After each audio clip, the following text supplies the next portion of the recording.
You're listening to Podketeers. Welcome to episode 487 of Podketeers. This week, Larry joins us behind the mic to talk about some of the Halloween stuff he's seen around the parks, including a sweet sculpture at the Grand Californian.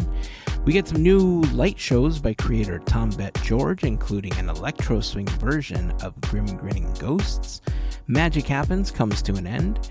We talk about what Oogie Boogie's role in Nightmare Before Christmas could be. And we round out the episode with our history segment, Great Moments with Mr. Andrew, covering facts about 2005 and 2006. We'd love for you to join the conversation on our social networks, including Instagram and Facebook, but we invite you to join us on our Discord server. Joining the community is super simple. Just head on over to podketeers.com/links and click on the Discord button to join our community. A very special thank you goes out to an awesome group of people known as the FGP Squad, our podcast Fairy Godparents, because it's their support via Patreon that help make these episodes of Podketeers possible. As part of the FGP Squad family, you get some additional perks like exclusive discount codes for Podketeers gear, additional content that we've uploaded to Patreon, access to our happy hour calls when we get an opportunity to do those, random giveaways, and more.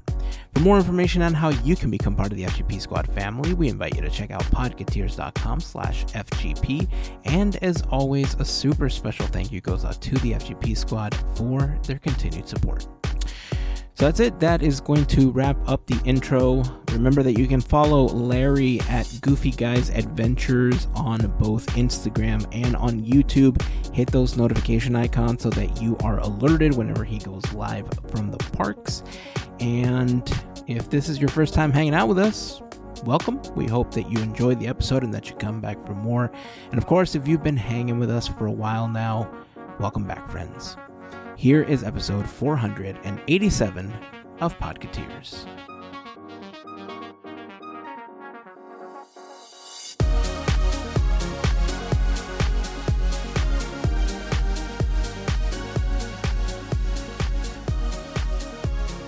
Larry, do. Aw, Larry, do. You are our boring guy, just another. I was like, you didn't Guy? Didn't think that through, did you? It sounded really good at the beginning. You and went then in. I got lost. You just went in. What is that? It The was Archies? Yes. Is that was the band? Oh, Is that Yeah, the? man. I might have to look it up. If I that's the believe Archies. so. I'm not gonna lie. I'm more impressed with the name of the band being pulled so fast. That's a song from like 1969, man. Like Sugar Sugar. Yes, Sugar is the name. It is the Archies. Okay, hey, look at me. Let's go. A fake band. Ew. A fake band that's a real band, but a fake fake band all the less. Hey, before we get into the podcast stuff, guess what happened? Bicycle hates me Oh, no. because after all of the trouble that I went through to find the bicycle foil cards for the Disney 100 celebration, they posted them on their damn website. Oh, I mean, the parody, though. Look at them. The parody. They They look are. Purdy. For those of you watching or Purdy. listening, they're like foiled to the Shiny. max. They remind me of those. You got really a Purdy Weiss deck. You got a. You got a purdy deck. I'm sorry. I bought a handful of these because, but I didn't buy them on the bicycle website, right? I bought them on eBay because, they were really difficult to find. Everybody that was posting them, they were selling out super quick. And lo and behold, the bicycle website posted them again, all incognito-like, and then they sold out. Not that I cared at that point because I already kind of had some, but they posted again without saying anything. And then when they finally said something on Instagram, they were pretty sold out by then. So I don't know what kind of marketing tactic that is, but damn it, Bicycle, stop it. They're selling them out either way. But yeah, because word of mouth is like really what's selling them. But I mean, I guess that's what you would want, right? Yeah, it's cheaper that way. Just to let everybody in on some of our talks, to let you behind the curtain, backstage, if you will. We've been talking about doing some giveaways for the holiday season this year. Ho, ho, we were ho. thinking about like what we could do, how we could do it. Do we want to wrap up random gifts and then we pull people's names and then you just get a gift and what you get one of these randomly wrapped gifts. And I bought an extra Disney 100 deck to give away as part of these, holiday giveaways that we're going to be doing. Which is cool because one, they're at least at this point, they look fairly collectible because they keep selling out. It's hard to get them. So it's not going to be, some eBay $200 thing. If you want it, just listen to us and, leave a comment, whatever we end up doing to try to win one of these or try to win one of the other prizes. But man, I was a little peeved, if you will, but I just wanted to complain about Bicycle posting and trying to throw me for a loop. So bad Bicycle. How dare they? So here's a weird question. Does Bicycle, the card company, sell cards with bicycles on them? They do. Oh, okay. Well, that's the answer. They do. That's what I was figured. But the Jokers are actually a king riding a bicycle. Oh. Yeah. So, anyway, let's move on. I was going to say, everybody Disney 100, that was just mentioning the Walt Weiss collection that went crazy. That's technically a only in Japan collection. That was ridiculous. There's tons of videos about pooling cards lately. Lorcana. I'm mad at Disney because they haven't been talking about, at Downtown Disney, they release it. And it's they don't tell anybody. They just say, oh, it's back in stock. For Lorcana, right? Dude, yeah. I am so... Okay, talk about also perturbed. I have been on the quest to find Lorcana, and everywhere, like you said, they don't announce it, they don't post anything because they don't want scalpers, right? Because some of the the $50 sets are selling for $400 in some cases. Some of the smaller sets are $200, and with the holiday season, Ravensburger said that they were going to release Wave 2 already. But wow. For people that want to get into the game, Ravensburger was like, okay, well, we didn't anticipate this much, need for how much we printed. So we're going to reprint Wave 1, but it's not going to be available until January or February. So if you wanted it for a Christmas gift, you're starting with Wave 2. You're not even getting the initial sets, right? So that's when I was out researching what I could get. I found someone by the name of Dysfunctional Pass Holder who was making Lorcanos decks. And guess what came in the mail? Whoa. Oh, yeah. They're so cool. So fun.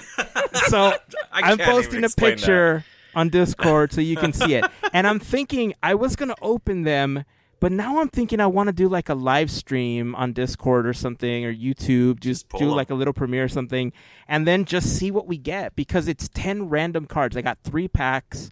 There's 10 cards in each one, and I'm super excited that I got these. So more on that is going to be coming soon. Dude, if you ever see Lorcana, if you happen to see it in stock one day and you are at Downtown Disney, let me know and I will Venmo you, because it's such a pain to try to get it. But those cards that you're talking about in Japan, the collector's cards, they're basically baseball cards.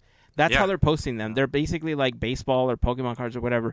But they are such nice cards. Some of them are foil. Some of them are the artwork is the Steamboat Willie one. I'm guessing you know all dude, about. It's don't even get me started on that one. It's beautiful. Don't even get me started on that one. So video to come for the Lorcanos cards. If I like these, I may just build an entire deck set of Lorcanos whenever they come back in stock, because those are easier to get than Lorcana. So we'll see how that goes. Andrew, tell us about this person. I think we talked about him on the podcast once before. I'm sure we have. But you sent new videos that... Tell us more. All right. Hazen is talking about my guy. I'm just going to call him my guy because why not? His name's Tom BetGeorge. He owns a company I believe it's called like Magical Light something. I'll have to look it up what it is. Magical Light Shows or something like that. But anyway, he does his house up for Halloween and Christmas with lights to music. Not an uncommon thing these days. I don't know. Does everybody remember that first lights to music house with that was the Trans-Siberian Orchestra? Yeah. Like that's what a classic. Anyway, so Tom this year, he's done things, in the past, like Harry Potter and Disney stuff and just everything, Stranger Things. It's really just anything and everything you may want.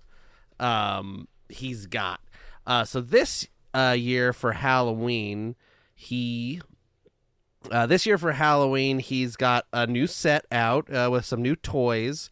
The first song he released was Everlong by No, I'm sorry, it was not. Well, that's one of the songs. Everlong by the Foo Fighters. Toxicity by System of a Down. When the Lights Come On by Asking Alexandria. And then a ElectroSwing mix of the Grim Grinning Ghosts from the Haunted Mansion. Oh, yeah. You can watch all these on his YouTube page. It's Tom BetGeorge, BetGeorge. His company is Magical Light Shows. And I think my guess is the reason he's able to do this is he owns the company that does installs these things. So he's got to test them at his house or whatever, I'd assume, make sure the product's working right. So this one, Toxicity, there's, moving lights and fire and all kinds of stuff. The shows he did last year, he had drones. It's bananas. The ones this year, every year he tops himself, and it's just, it's amazing. When you showed us the video for Toxicity, oh my gosh, like the force and the pyro, the fire, it's like the energy is so good. So good. And then, of course, with Grim Grinning Ghosts, it's like, I needed to Shazam it because I needed to know what the remix was. It's so good. Yeah. I like that, with the, anything that's singing, he has, these pumpkins that are, they're, animated face, kind of like how, South Park was originally animated with, 4 or 5 different mouth shapes. That's how these sing. And he's got the different pumpkins that do that. And I think during Christmas, he's got little Christmas tree outlines that sing. So, yeah, I love it. The Grim Grinning Ghosts, ElectroSwing, I found those artists 2 or 3 years ago. I don't remember. It's been some time. But if you search they're on Bandcamp. You can support the artist. It's $1 to download the music to support them. But it's Glenn Gatsby and Ashley Slater. They have this thing. It's called ElectroSwing thing. But you could support them. They have an instrumental version of it as well if you don't want the one with the lyrics. But look for them on Bandcamp if you want to support them and you want to give them $1 to support their efforts in making music. It's worth it. Man, the pyro, I mean, it's one thing to have a bunch of flashing LEDs that are synced to music, but then you incorporate fire into it, and you got Phantasmic, dude. There is no way. Next year, if he elevates this show, and I see a dragon pop up from the back, and one of his kids dressed up in a sorcerer hat, just dancing back and forth, pointing at some dragon, that's Phantasmic level, my dude. That is that I aspire to create something like that in my home. Yeah, for me, I wouldn't even get near this technology. I'm old school with my lights. If they blink, that's probably enough for me. But the thing for me, what stood out, the fire, like you were mentioning, Hazen. I told Andrew when I watched this video just recently, it was I didn't even know you could buy that kind of thing, or you could get that made. That's blows my mind. I've seen the spotlights before. That's just explaining those are the things that catch as being a huge anything lights up, guys. I'm looking for what's the sticking out. The spotlights are ridiculous. I think you mentioned, Andrew, that he lives out in the middle of nowhere. Yeah, right? Where he does this. yeah, so he used to live in Tracy, California, Gotcha. and that's about an hour and a half from me. And I was able to see his house in person one Christmas. It's very cool. And then he moved to somewhere in the middle of nowhere. Built a house, from what I understand. I think I follow him on Facebook or something too, possibly. I don't remember, but I think one of his drone videos, which I think was from last Halloween and last Christmas, he might have had like a drone. Yeah, he has a drone footage one where it's like his house from above, and it's just like fields all around him. So it's he's got some space to be able to do this, fire safely. Yeah, and I think that's the thing. Like, I was in my mind, I'm like, obviously we always hear about how neighbors get upset about these light things because it makes traffic and all that. I would say this was well worth the investment of building a home, because it's just over the top and it's on point, and the music used, obviously we've been talking about it, just that's when you can go like to that full extent of giving your creative mind that unlocking, and you could see it in the lights alone, just me looking at it. And props to him for posting on YouTube a 4K video, so then you get the real full like effect of how those light hues hit. I mean, it's almost overstimulating. I wouldn't say it's like too much, but it's just so fun. For me, I'm like ready to watch it in my living room with the backlight on my TV and just let it see what it does to the room, how it lights it up. I want to just do it on a wall. Just get a projector and forget the TV. Just like light up an entire wall. Yeah, it's fun. Super fun. So cool. You remember when he posted This Is Halloween? Or several years ago, I posted on Instagram his This Is Halloween. Mm-hmm. It was one of it's like 2017, 18 or something like that. Well, we got a copyright strike for that, by the way. It was taken down. We got an alert and everything, and we got our hand slapped by Instagram. I'm like, it's not my video. I'm just reposting it. And Instagram's all like, nope, we're taking it away. They're picky. They are very. I wonder if it was just because it was the This Is Halloween music. Just like, that's Disney music. You can't have it. Probably. Nah. Probably. I mean, it's a thing, right? Hey, actually, since we're talking about Nightmare Before Christmas, I saw a TikTok video about a guy that posed a question that, listen, at 3:30 in the morning, these questions come up and I'm like, oh my God, this guy, like, why didn't I think of this? But if I'm listening to this at like 4 p.m., I might think a little bit different, but I am still on the high of, oh my God, why didn't I think of this? So I want to play the audio because I want everybody to listen to what we're hearing, and then I want to discuss it and get your take on it. So let's listen to that audio right now. Something I've always been confused about, what the hell was the role of Oogie Boogie within the community of Halloween Town prior to the events of Nightmare Before Christmas? Halloween Town is an entire world dedicated to making sure Halloween happens every year, and Jack Skellington is like their god emperor.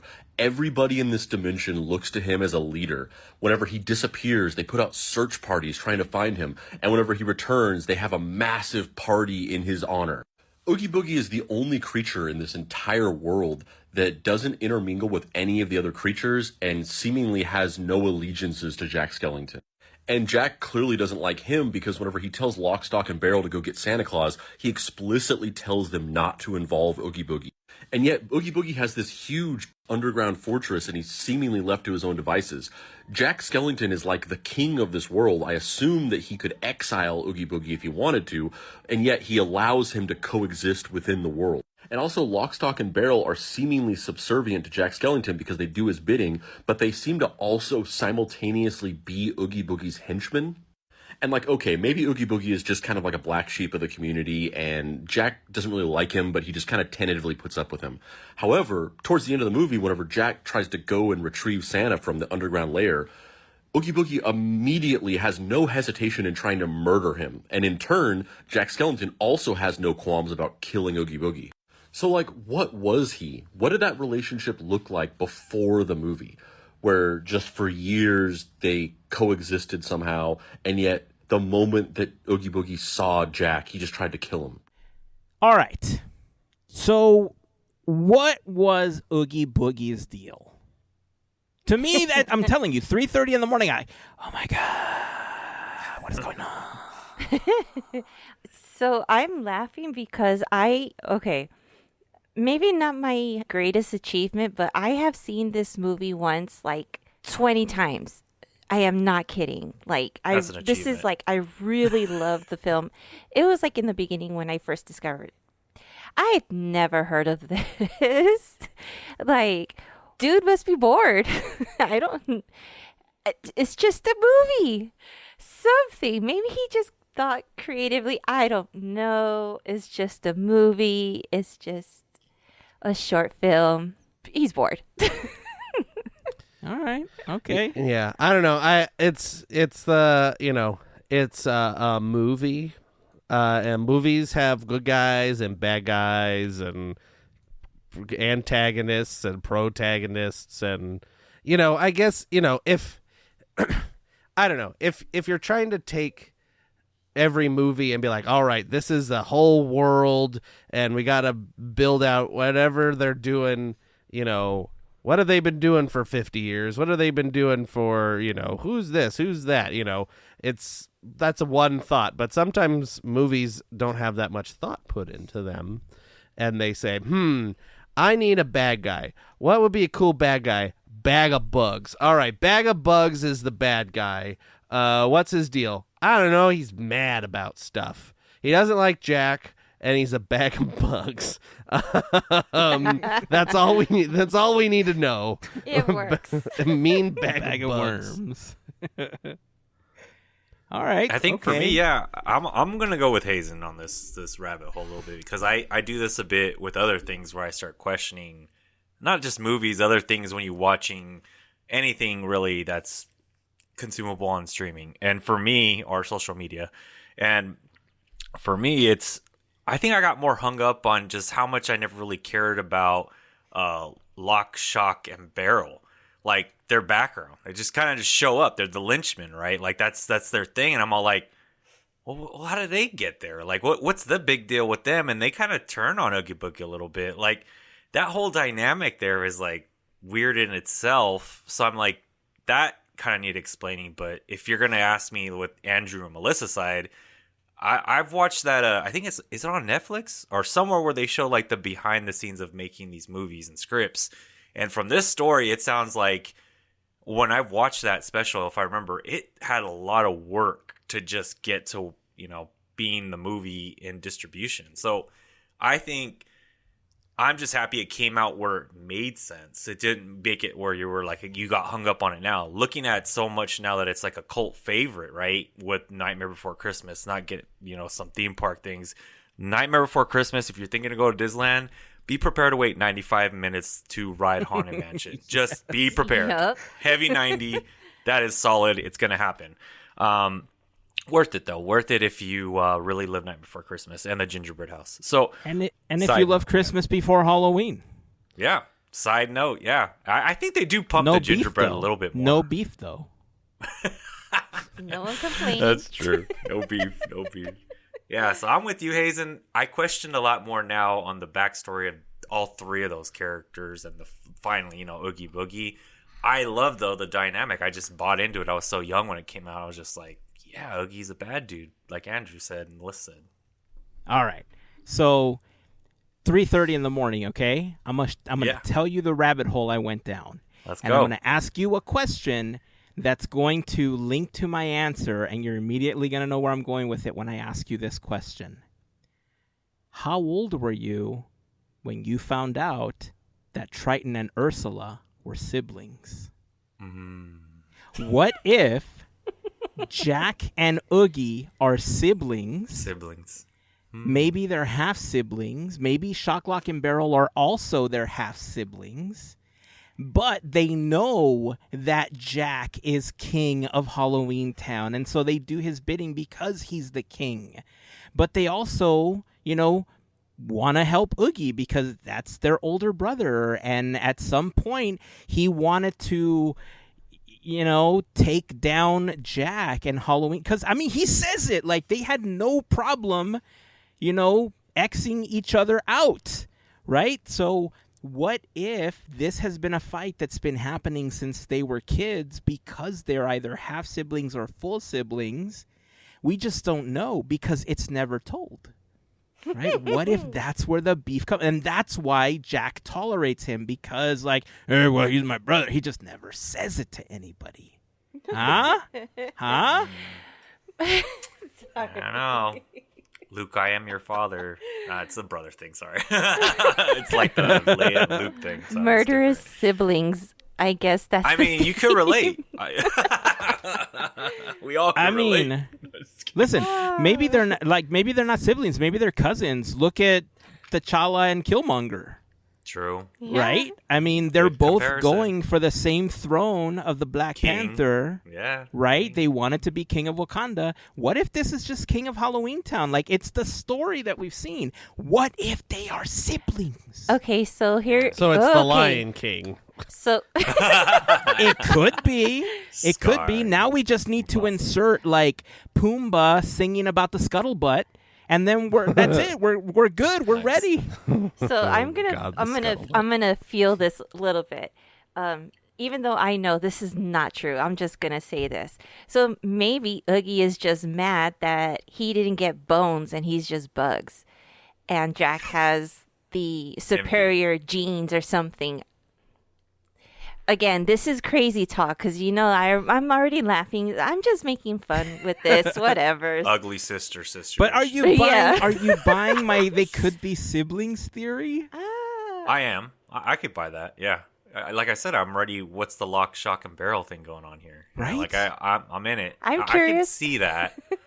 And I could see how I'd be mad because Oogie Boogie, like you mentioned in the video, has this awesome lair where he has all this cool, scary stuff.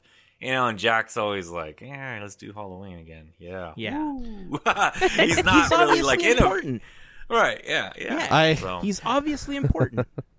I'm looking on the Nightmare Before Christmas fandom page Here to we see if go. I can get any Fact check time. anything that anybody has come across. And the only thing I've found so far that is kind of weird, it says in the video game The Nightmare Before Christmas, The Pumpkin King for Game Boy Advance, Oogie Boogie says he is also he is said to have been the king of his own holiday, Bug Day, which he ended up ruining somehow, resulting in him moving to Halloween Town. But why Halloween Town? Because he needed to stay with a family member because no other holiday would take him? Huh? So He's moving in back home with so, his siblings? Huh? So is Santa and Jack and Oogie Boogie all siblings then? Oh, Who man. knows? Santa Are Claus all is they the are. dad. What time? Oh, and it's 4 a.m., guys. We're recording right now, 4 a.m. What if Santa's their dad? Also, why is Oogie Boogie made of bugs and he also eats bugs? Right? That's how they get inside of him. He just gets progressively larger. It's just like, he just gets all larger. right, need Yeah. some more bugs in my bug bag. Yeah.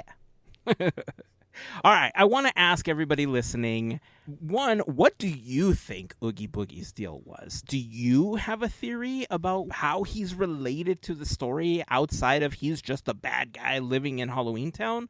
Or do you buy into my theory that Jack and Oogie are secretly siblings? We just don't know it yet. Exactly. Dun, dun, dun. Leave a comment in the post. Join us on Discord. If you haven't joined us yet, super simple. Podketeers.com/links is where you will find an invite and the link to join us there. We'd love for you to join the community. Speaking of the links page, that's where you will also find our latest episode, the Quizneyland playlist. You'll find any fundraisers that we're currently working on. You'll find our YouTube page and Larry's YouTube page. Larry, tell everyone about your YouTube page and how they can also follow you and your adventures in the parks. Thanks very much, Hazen. I appreciate the support from Podketeers. First off, checked out that page as we've been mentioning, but you can follow my live streaming on YouTube platform at Disneyland Disney California Adventure through Goofy Guys Adventures. Look that up and you'll see my page. You can also follow me on Instagram at Goofy Guys Adventures. My stream, our schedule is usually Wednesday or Thursdays in the evening. and then Saturdays throughout the day each week. So right now we're just kind of checking out the Halloween season, as you mentioned a little bit earlier. I kind of got a little bit of, the whole Nightmare Before Christmas we've been trying to get in there as much as possible.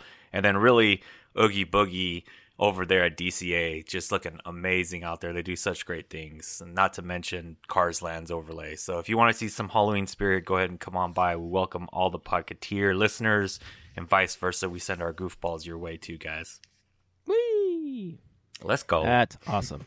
I want to hear about some of this park stuff that's been going on and some of your recent adventures. But before we get into that, I do want to remind you that this episode of Podketeers is brought to you by an awesome group of listeners known as the FGP Squad, our podcast Fairy Godparents, because it's their support via Patreon that help make these episodes of Podketeers possible.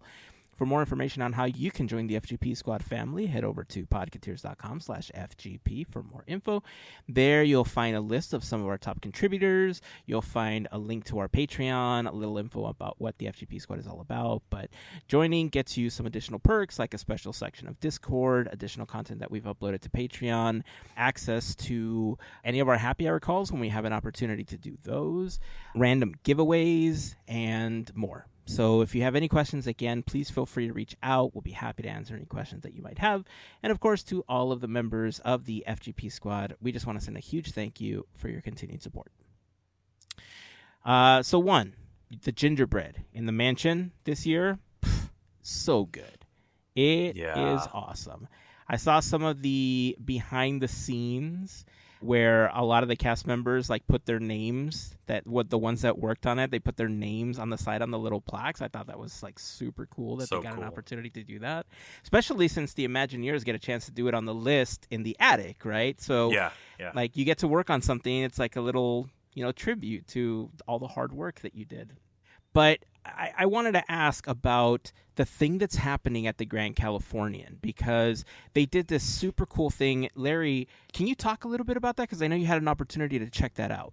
So, at the Grand Californian, if you guys don't know, they usually the cast members that work, and side notes, the Imagineering and Culinary Arts together work on creating a display, usually for Christmas, but they've been doing the last few years for Halloween too. Last year, iconically, we just spoke about the Oogie Boogie was the main, in a big pot, like a cauldron pot coming out, and it was all sugar style sculpture. So when I say sugar, it's not like blown sugar and heat, it's like fondue. And then you're also talking about piping of frosting, and you're also talking about Rice Krispie treats, like tons of Rice Krispie treats. So this year they have a cocoa display in the Disney Grand California main room or main lobby that anyone could go to. You don't have to be a Grand Californian guest. You could check it out for yourself if you're at the parks. And what I like about it is that it's almost unbelievable to see this chocolate sculpture and think it's edible. Like, first off, you can't eat it right there. Like, let's get real. They're not going to let you take bites out of it. but they should. The idea of, they Tempting. should. There should be if you ask me, it'd be great to have a thing where you could donate to something, and then the last people that are picked by random drawing get to take a piece of it home or something. Because I don't know what they use it for afterwards. Honestly, I don't. But when I say it's big, it is big. I mean, it is on a platform, but for when I checked it out, it's got Miguel in the main point with his guitar, and then you guys got to help me with the dog. I always forget his name. Dante. And in the back you have all the houses, basically the smaller figurines of the past spirits of what you would celebrate on Dia de los Muertos or anything in Latino culture with that. And he's standing over all these marigolds that goes with the celebration of Day of the Dead. So it is so flawlessly done, and to believe it's a chocolate sculpture in the end is just a feat. It's Imagineering meets cooking culinary. It doesn't have much of a smell. I'll admit the Christmas one always has a little bit of, because it's a gingerbread house. Mm-hmm. So you don't really get much smell from it, which that's kind of a bummer. But that's my only critique, because otherwise the colors that come off of it are just, they don't do it justice in a picture. When you just see it in person, it's almost like looking at it is a piece of art. Really, it is. Yeah. When I saw the photos of it, it's so vibrant. Like you said, the colors just pop so much. I have to commend them for the amazing art that they do. I don't know if any of you have ever seen this, but I'm fascinated by people that can make art from food. Okay, It's like one of my favorite things, and I feel so guilty. Like I've had an opportunity to like be at an event in the past where there was a molded chocolate and like there was like all these things made, like the confectionaries and stuff. I felt so bad breaking off a piece, and they're like, no, you got to, that's what it's there for, like you eat it. I was like, but it's so pretty, I don't want to break it. And I watched this show on Netflix called School of Chocolate, and it's this French chocolatier. I don't know how to say his name. I think it's like Amari Guichon or something. There it is. So like the stuff that he makes is like next freaking level, right? And so anytime I see these types of sculptures, I'm just fascinated. One, because they take so much time to create, but so much detail. There's so, like with the gingerbread house, right? Like even with the gingerbread house in the mansion, like the bolts of the mansion are little Mickey heads, right? There's like hidden Mickeys. Yeah. Like every little detail like they can think of goes into sculpting these things. So If you're a it's fan fantastic. of hidden Mickey heads, on this Oh, one it's got high 5. It's got there's 5 on this. It's got 5. So Nice. I'm not good at that game. That's where I fall out of the. I let a lot of the viewers down because I did put it on my live stream, and I read the first thing like there's 5 hidden Mickeys. I said that's not for me because I know for me it's like when you see it in person it's so big, right? But at the same time I'm like, I know how creative. I was like, the first thing I said, it's probably one of those marigolds down there. And there's like, when you see it, guys, there's like a ton of them. So it's like there's no way I'd be able to pick that out. That's pretty much why I would. But yeah, there's 5 of them. So if you could find a picture maybe that's still imaged, I wouldn't say my live stream you probably could catch it, but I would prefer you probably to find just still images of it, because then you might be able to pick out those hidden Mickeys. There is also a backside to it, so I don't know if they're counting the backside, which I don't know if anyone's taking a picture of the backside of it either. Interesting. Okay. So just to give you a little insight, there's 200 pounds of icing, 100 pounds of gingerbread dough, 50 pounds of white chocolate, 30 pounds of Rice Krispie treat cereal, over 3 dozen different colors of fondant, and then you add 1 dreamer to describe their dream, 3 craftsman carpenters, 480 design and crafts hours of design and craft, 10 bakers and pastry chefs. There it is. That's And what it took. 14 pounds of mashed potatoes. Right? And a Can't do it without mash. partridge in a pear tree. Well, Jumping you know, holiday. yeah. Hazen said, you know, he loves seeing people make art with their food, and the only thing I could think of was what's that Close Encounter of the Third Kind, where he makes them thing out of mashed potatoes. Nice. That's awesome. Oh man, dude! Shout out to the goofballs. I had no idea they had 5 hidden Mickeys on that thing. Now I feel like I need to find.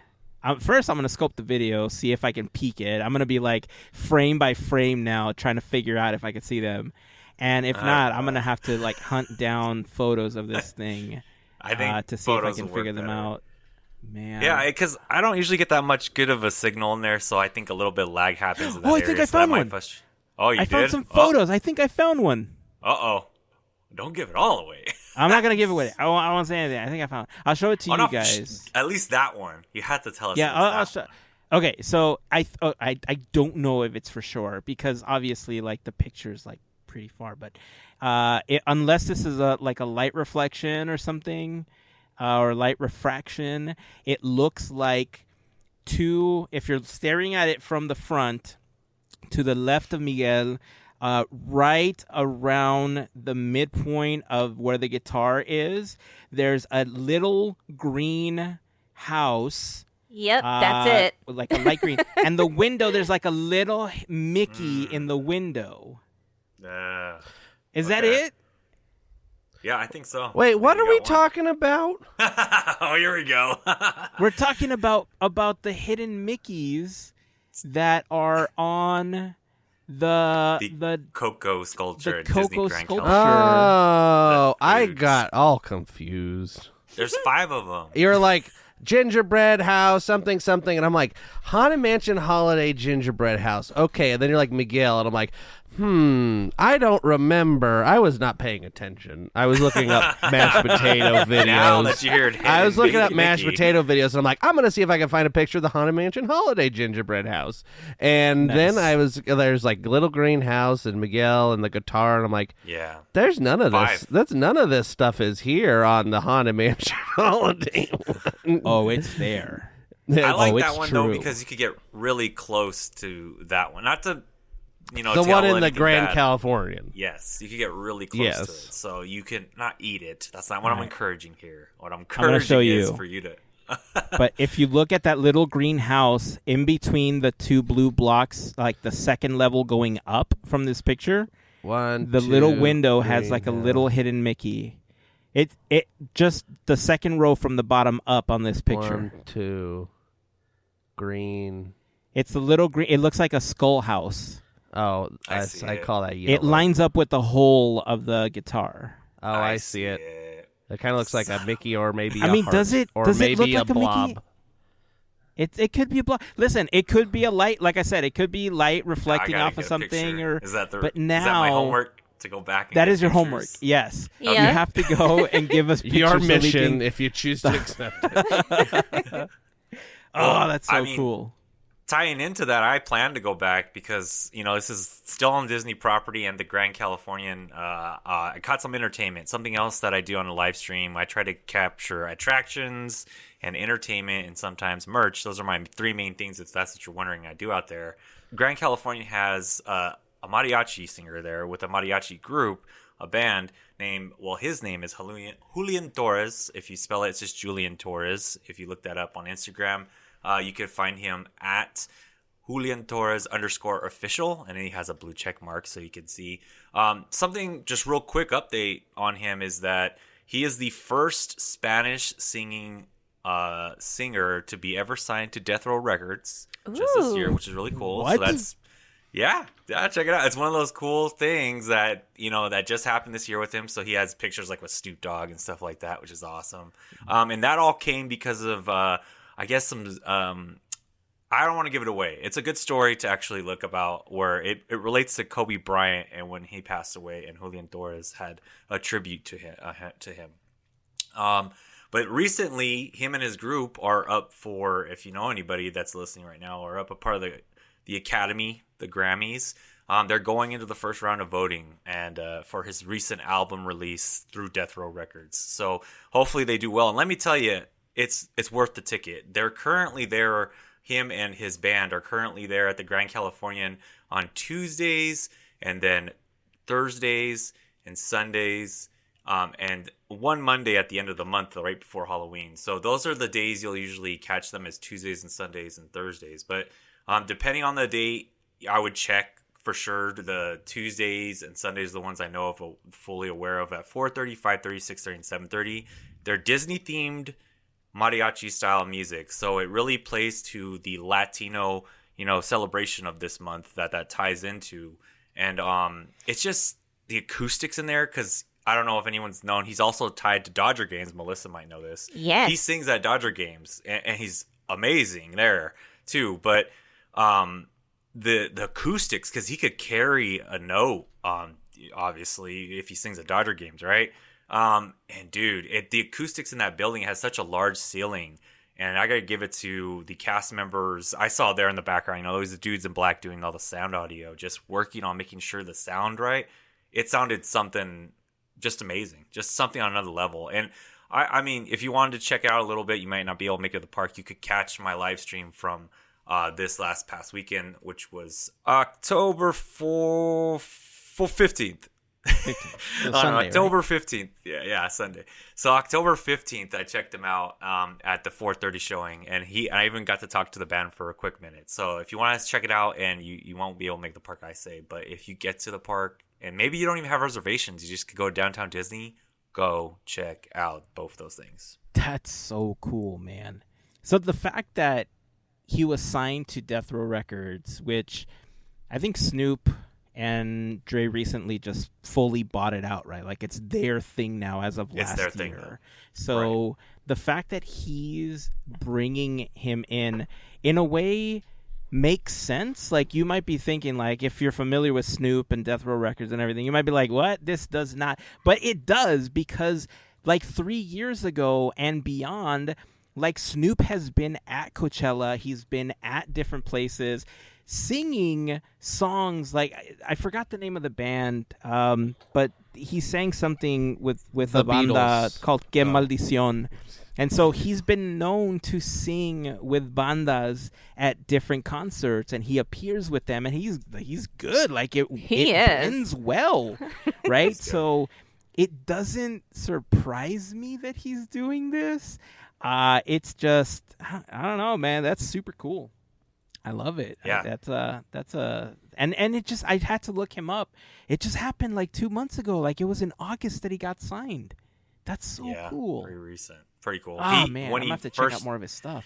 He was dropping, if you follow his Instagram, he was dropping little hints on his Insta stories. It was so fun because he'd be like in the studio of Death Row Records. He'd put like a little mural up, and you're like, why is he putting up a Tupac mural? Like you were like, I guess he's into Tupac, cool. and he's like news to come. And then when he posted that, it's official. It was pretty cool. He did a lot of media you could find through his Instagram too, of where he was promoting it. That is so cool, man. Yeah, I'm going to have to look him up. I'm going to have to listen to more of his music. All right. Well, hey, speaking of stuff that happened in the park, did you get a chance to watch Magic Happens? Because apparently they just decided, hey, we're just not doing this anymore. And like with 1 day notice, I guess, they were like, yep, they catch the last show on Sunday. Yeah, Did everybody watch it? Because I could tell you, I never saw it. No, it's sad times. Did you get to watch Andrew? Yeah, I've seen it 3 or 4 times. Okay. So, yeah, at least twice. I think 3 or 4 times. I think the last couple of times we were there, we made a point to watch it. So, yes, I did in fact get to see it. Now, do we know, is this just it's going away because they need to make room for the Christmas parade to show up backstage and blah blah blah, so there's just no parade for a while? Or is it like, all right, it's going away for good? Is there any news on that? No confirmation on that. I was live streaming on Saturday. I think that's when I got there on Saturday, and when I was doing it at that moment, I realized people in the chat were saying, hey, you're lucky to be able to get this right now because this is the last weekend it's running. And I was like, what? I had no idea myself. And me and Rebecca are big fans of this, not including it's a Todrick Hall production that he worked with Disney to do. So it's been real cool. Someone on there that is, I can confirm, a cast member said that he thinks they're going to bring it back, but there's nothing confirmed. But it's definitely what Andrew said. The Christmas season coming in, they have to make room for it. And they have to make sure some of the floats in that parade would be too big for when they do the wreaths on Main Street. Mm-hmm. So they want to make sure that it's clearance. Sense. So that point. So that was what we heard from one cast member in the chat that I know of. So maybe that's all I could say, because you were always on insight on this too when you tell us kind of like, they're doing casting and stuff to bring dancers back and stuff like that. Yeah, Andrew. Yeah, well, I mean, like, I'm sure, depending on I don't know their rehearsal schedules and things like that, but I don't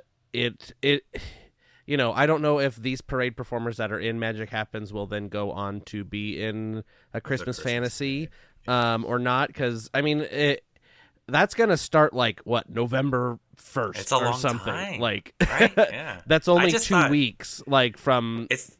the November 11th is when Christmas starts. Okay, so the 11th, so you got 3 weeks. So my guess is the parade performers, if they are currently if they're in Magic Happens, and then they're also in that, they're in rehearsals for Christmas Fantasy, and so they really need to, like, there's only 3 weeks until Christmas, the Christmas time at Disneyland. So they need to, like, really buckle down and rehearse and not have to focus on magic happens, and then I'll what my choreography for this. I'm a snowman, not a Moana's water or whatever. So, and that makes sense too, because they will probably start putting up those wires for the wreaths and things. Oh, that's right. Before Christmas starts, so they need that time to be able to do that. Because what was it when they did the year with Paint the Night? They didn't put the wreaths across Main Street for that because the parade was so tall. Weird. It was weird. Yeah, because they're like Christmas parade and Paint the Night. But so I mean that makes sense. I my guess was this is it'll probably come back in the next year sometime after the holidays are over. I'd say probably by spring break.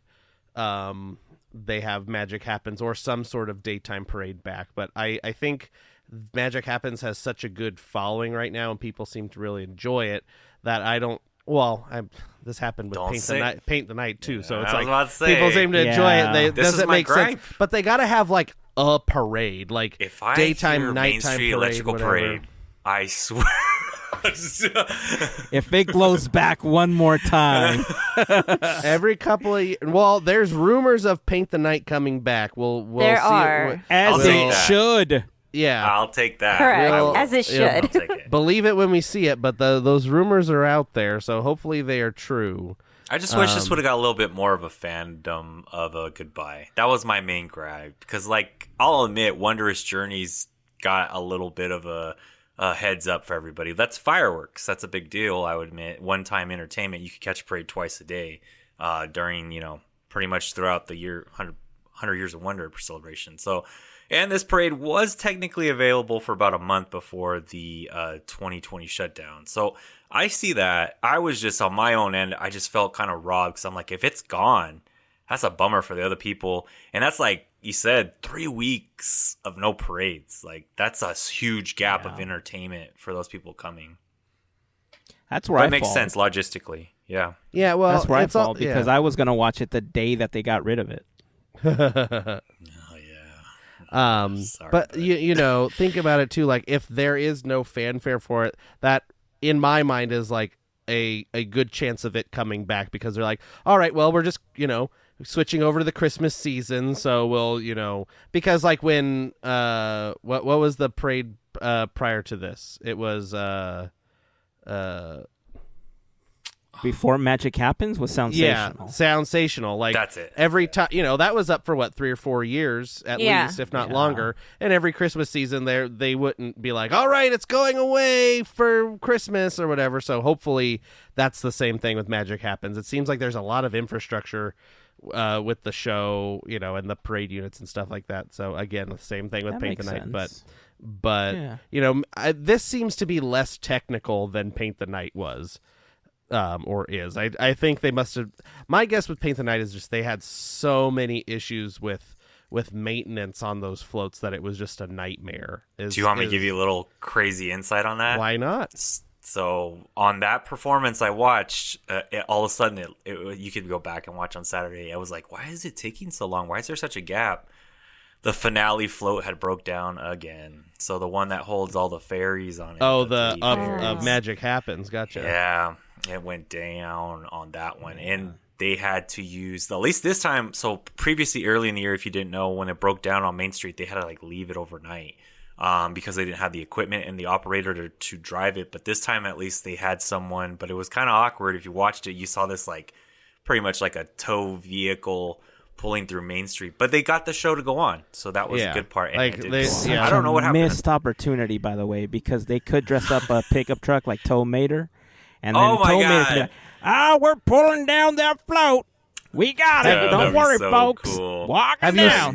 Have you seen the trucks that they use? They're tiny. It's a tiny little white tiny truck. That was the first time I had saw it. And you could dress it up as Tow Mater. I think I was thinking of a Luigi. Yeah, because it's so small. That would be so funny. That was cute. Don't worry, folks. Pit stop. I'm pretty sure they call it a mule. I think is the term that I was cheering on the driver. Yeah. I'm not lying. You can watch back. We were cheering on the driver, and he was so serious. I was like, "Come on, man, break a smile. Come on, it's worth it." Disney, if you're listening, please dress up your parade mules as Tow Mater going forward. There it is. Missed opportunity. Man, putting it out there. He did Putting what it in his out there. cup? Exactly. Oh, man. Well, I hope it does come back. I think you both make really great points. Andrew, you're right. They're holiday, times bring the Christmas parade. So, look, it's appropriate. It's after Halloween, right? Christmas parade after Halloween, that just makes sense. So, again, no beef, but just that happens in some places in the park. But anyway, I think it's about time that we start wrapping up the episode, and we're going to do that celebrating the 100 Years of Wonder for the Disney Company, which, by the way, happened this week, October 16th, a day after we are recording this episode. Happy birthday, Disney Company. There is so much content that we want to talk about, but as SAG-AFTRA is currently still trying to negotiate after some bad news last week that the negotiations took a dive. We're still standing in solidarity with them. So the idea of us just getting together and just talking about it as friends without recording it or anything like that, it's going to happen on Discord. We're going to start with something, and we'll talk about it on Discord. Not here, because I'm not talking about it. But more info to come soon if you want to join us and you just kind of want to sit down and discuss what you like and what you don't like and all that stuffs. So more on that soon. But in the meantime, we're going to celebrate the 100 years of wonder for the Disney Company with our segment, Great Moments with Mr. Andrew, with the great Mr. Andrew. Hello, hello, hello. Great, apparently, Mr. Andrew here. The years this week are 2005 and 2006. We'll start with video games. For video games, in 2005, the releases are Winnie the Pooh's Rumbly Tumbly Adventure, Winnie the Pooh, The Honey Hunt, Aladdin's Wonders of the World, Disney's Learning Toddler Preschool and Kindergarten, Kim Possible 3, Team Possible, Cinderella, Cinderella's Magic Wishes, Finding Nemo, Nemo's Ocean Discoveries, Chicken Little, Toy Story 2, Operation Rescue Woody, Cinderella Magical Dreams, Disney Sports Skateboarding, Disney Sports Football, and Kingdom Hearts 2. Woo! For theme parks in 2005, on January 20th, Disney's River Country is confirmed to be closed permanently at Walt Disney World. On March 5th, Goofy's Playhouse opens in Mickey's Toontown at Disneyland. It was formerly called Goofy's Bounce House. On March 17th, Buzz Lightyear Astro Blasters opens in Tomorrowland at Disneyland. Also the same day, the Cinderella-bration show opens in front of the castle at Magic Kingdom in Walt Disney World. On April 9th, Space Mountain Mission 2 opens in Discoveryland at Disneyland Paris. On May 5th, Disneyland begins its 18-month-long 50th anniversary celebration, dubbed the Happiest Homecoming on Earth. With it opens the film Disneyland, The First 50 Magical Years in the Opera House, the fireworks show Remember Dreams Come True, Walt Disney's Parade of Dreams, and the Happiest Faces on Earth. Also this day, Block Party Bash officially debuts at Disney's California Adventure. Soarin' opens in the Land Pavilion at Epcot, and Light Motor Action Extreme Stunt Show opens in the Streets of America at Disney MGM Studios. In May, Disney begins the operation of Disney's Magical Express bus transportation service, transporting people and luggage between Orlando International Airport and the Walt Disney World Resort. Also in May, the Princess Boutique at Disneyland temporarily opens as the 50th anniversary shop. And on July 14th, the Hollywood Historic Trust honors Disneyland Park with an Award of Excellence. A brass plaque is placed adjacent to the Disneyland star on the Hollywood Walk of Fame. On July 15th at Disneyland, Space Mountain reopens following a refurb. Space Mountain is completely retracked, repainted white, and reopens with a new soundtrack and new special effects. The opening is attended by former astronaut Neil Armstrong. Also this day, Turtle Talk with Crush opens in Disney California Adventure, and Jay Rizzullo, chairman of the Walt Disney Parks and Resorts, announces plans for a Finding Nemo submarine voyage attraction at Disneyland Park. On July 17th, a ceremony is held rededicating Disneyland. Some attending are Governor of California at the time, Arnold Schwarzenegger, Disney CEO Michael Eisner, Disney President Robert Iger, Art Linkletter, and Diane Disney Miller. On July 21st, Raging Spirits opens in the Lost River Delta at Tokyo Disney Sea. On September 12th, in Hong Kong, China, Hong Kong Disneyland opens. Michael Eisner and China's Vice President Zhang Quihong attend the opening. This is the 5th Disney Castle Park in the world. Opening day attractions include Space Mountain, Jungle River Cruise, Buzz Lightyear Astro Blasters, Dumbo the Flying Elephant, Hong Kong Disneyland Railroad, Mickey's Filler Magic, The Mini Adventures of Winnie the Pooh, The Golden Mickeys, Tarzan's Treehouse, and Festival of the Lion King. On October 3rd, in Disneyland, in the forecourt of Sleeping Beauty's castle, about 1,000 people are part of a display of Mouseketeer ears to celebrate the 50th anniversary of Disneyland, the Mickey Mouse Club TV show, and the Mouseketeers. 10 of the original Mouseketeers are at the resort for the celebration. On October 10th, the Animation Academy opens at Disney's California Adventure. On November 18th, Club Cool opens in Innoventions at Epcot. And on December 28th, around 3 a.m., a 6-story tall artificial Christmas tree catches fire in Disney's Grand Californian Hotel. None were injured. I'm mad. I forgot to write that. Everybody was okay. So a new segment I'm adding for Disney Cruise in 2005. This is becoming more and more of a thing, so we'll have a whole little segment for it. For Disney Cruise in 2005, on May 25th, the live musical Twice Charmed, an original twist on the Cinderella story, premieres aboard the Disney Magic. On July 16th, Disney hosts a fundraising event aboard the Disney Magic in port of San Pedro, California, with special events through the ship with over 100 guests.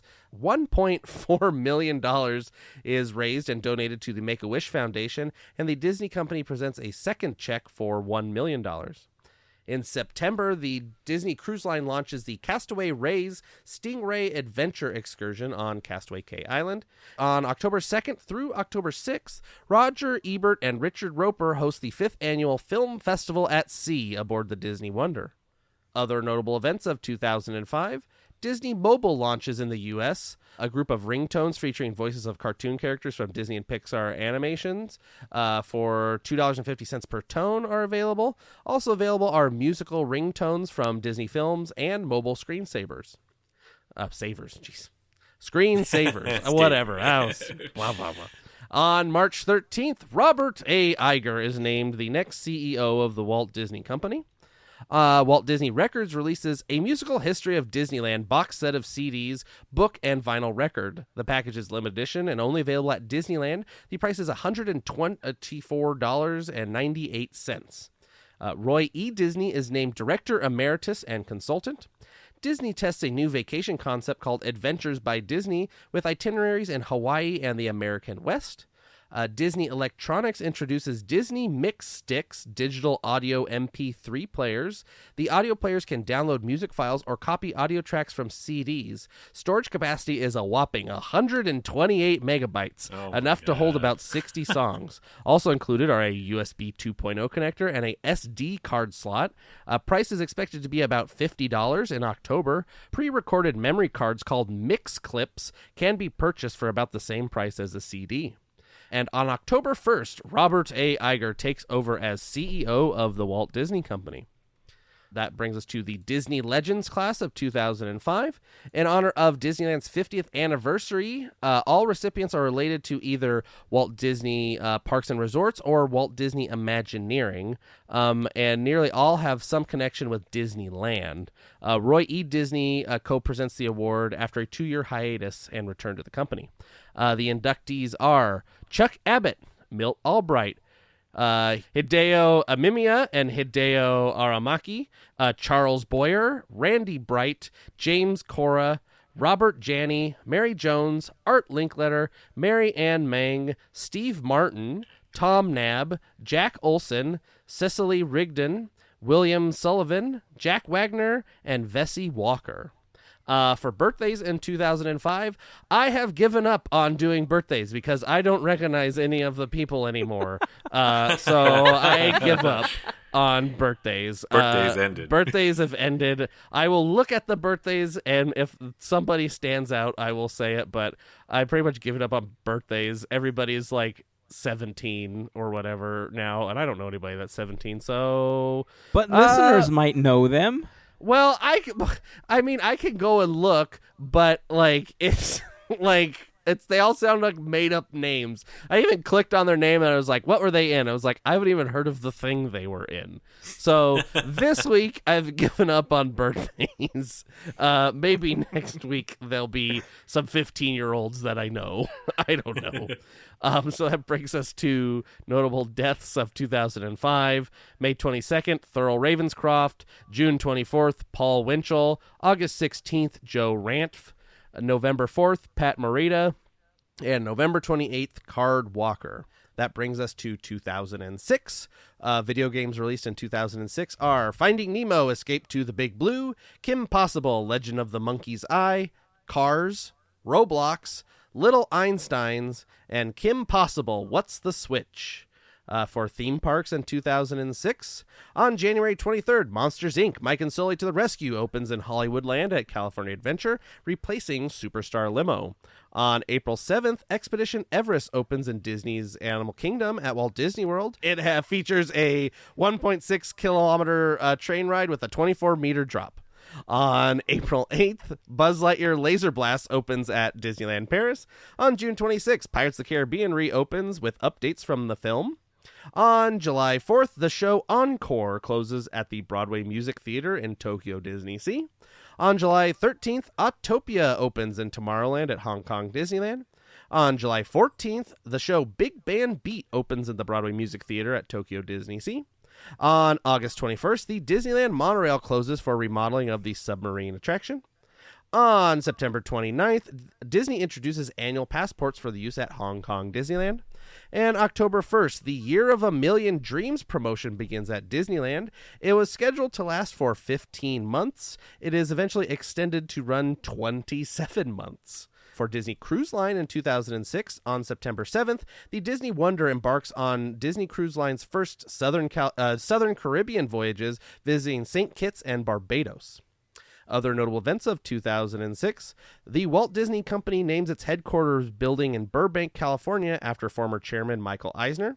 The Walt Disney Company agrees to pay $7.4 billion to acquire Pixar Animation Studios. As part of that merger, Steve Jobs becomes the chief shareholder in the company. Shortly thereafter, the feature animation department reopens, which had been shut down 2 years earlier, and John Lasseter is put in charge of Imagineering in the theme parks.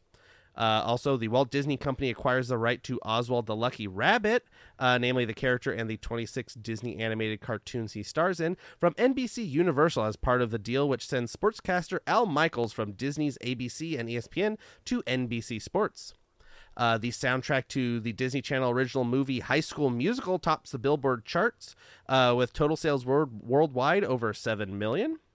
On May 10th, the Broadway production of Tarzan officially opens.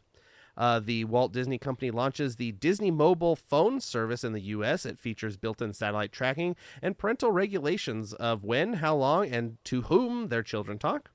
The Disney Movie Rewards programs begins. And on November 16th, following a successful run in the West End, a Broadway production of Mary Poppins officially opens on Broadway. Disney Legends class of 2006.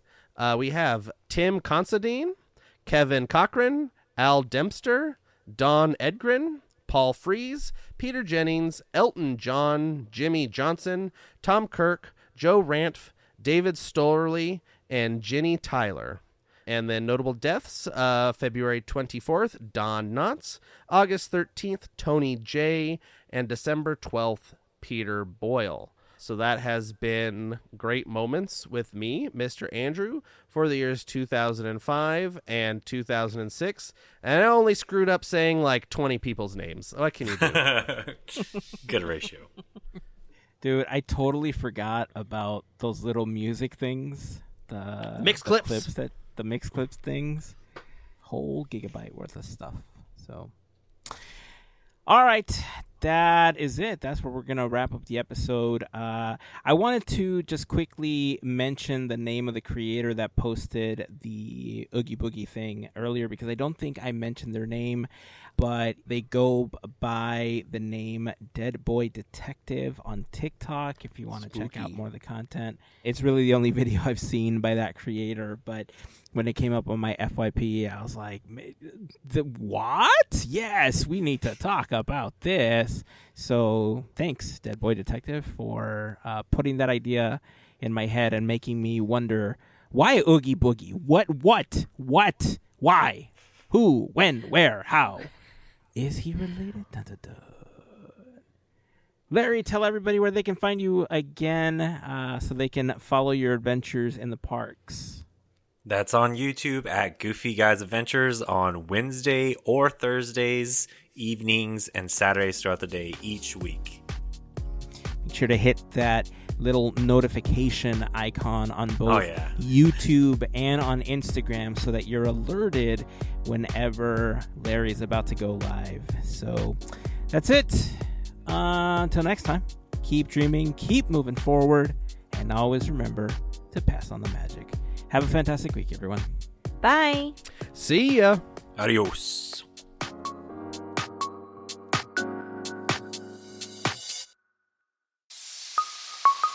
Part of the Podketeers Network.